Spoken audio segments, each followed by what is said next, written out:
नमस्कार, मी वृषाली पाटील बातमीपत्रात आपलं स्वागत करते। एका महत्त्वाच्या बातमीने सुरुवात करूया।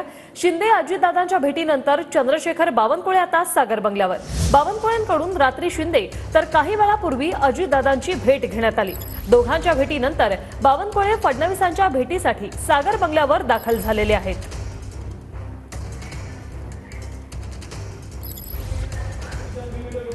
दोघांच्या भेटीनंतर बावनकुळे आता फडणवीसांच्या भेटीसाठी सागर बंगल्यावर पोहोचले। काल रात्री त्यांनी शिंदेंची भेट घेतली। 3 दृश्य आपण पाहतोय। बावनकुळेंकडून रात्री शिंदेंची भेट घेण्यात आली, तर काही वेळापूर्वी ते अजितदादा यांच्या भेटीसाठी दाखल झाले होते। विनायक डावरुंग आमचे प्रतिनिधी आपल्या सोबत थेट जोडलेत। विनायक, आपण पाहतोय शिंदे आणि दादांच्या भेटीनंतर आता बावनकुळे फडणवीसांच्या भेटीसाठी पोहोचलेत, काय अपडेट? ऋषाली बरोबर आहे। आपण जर पाहिलं तर उद्या मंत्रिमंडळाचा विस्तार जो आहे तो होईल अशी जवळपास निश्चिती जी आहे ती आता येताना पाहायला मिळते। कारण वारंवार चंद्रशेखर बावनकुळे जे आहेत ते भेटीगाठी घेताना पाहायला मिळतात। काल रात्री एकनाथ शिंदे यांची भेट घेतली होती। आता थोड्याच वेळापूर्वी उपमुख्यमंत्री अजित पवार यांची सुद्धा भेट चंद्रशेखर बावनकुळे यांनी घेतलेली आहे आणि आता ते सागर बंगल्यावरती जे निवासस्थान मुख्यमंत्र्यांचं सध्याचं आहे त्या ठिकाणी आलेले आपल्याला पाहायला मिळतात।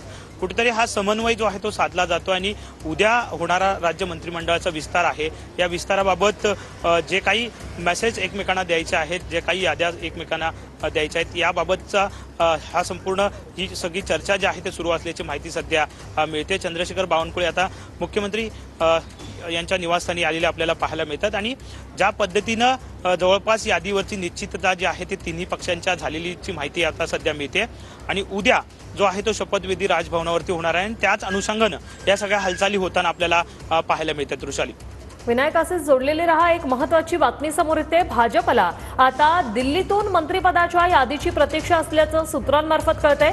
दिल्लीतून ग्रीन सिग्नल मिळाल्यास उद्याच शपथविधी होईल असंही माहिती सूत्रांमार्फत मिळते। तर ग्रीन सिग्नल मिळाल्यास सागरवर मंत्र्यांना बोलवलं जाणार। उद्या संध्याकाळी 5 वाजता शपथविधी होण्याची शक्यता असल्याचं सूत्रांमार्फत कळतंय। विनायक, या संदर्भात काय माहिती?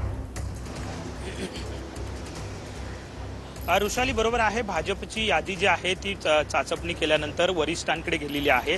वरिष्ठ म्हणजे दिल्लीतले सगळे वरिष्ठ जे आहेत ते ही यादी कधी राज्यामध्ये पाठवतात याकडे साहजिकच सगळ्यांचं लक्ष लागलेलं आहे। आपण जर पाहिलं तर भाजपची यादी जी आहे ती 15-16 मंत्र्यांची असेल अशी माहिती सध्या मिळते। यामध्ये काही जुने आणि काही नवे चेहरे असा समन्वय जो आहे तो साधला जाणार आहे अशी माहिती मिळते। त्यामुळे साहजिकच लक्ष जे आहे ते दिल्लीतनं ही यादी कधी येणार याकडे लागलेलं आहे आणि ही यादी आल्यानंतर जे कोणी मंत्रिपदाचे दावेदार उमेदवार असतील त्यांना फोन जे आहे ते जातील आणि त्यांना मुंबईत बोलवलं जाईल आणि उद्या दुपारनंतर हा शपथविधी जे आहे तो मुंबईत पार पडेल अशी माहिती सध्या सूत्रांकडून मिळते। त्यामुळे कुठेतरी प्राथमिक सगळ्या चाचपण्या ज्या आहेत झालेल्या आहेत। आता वरिष्ठांकडून भाजपची ही यादी कधी या ठिकाणी पाठवली जाते याकडे सगळ्यांचं नजरा जे आहे ते लागलेलं आपल्याला पाहायला मिळत आहे।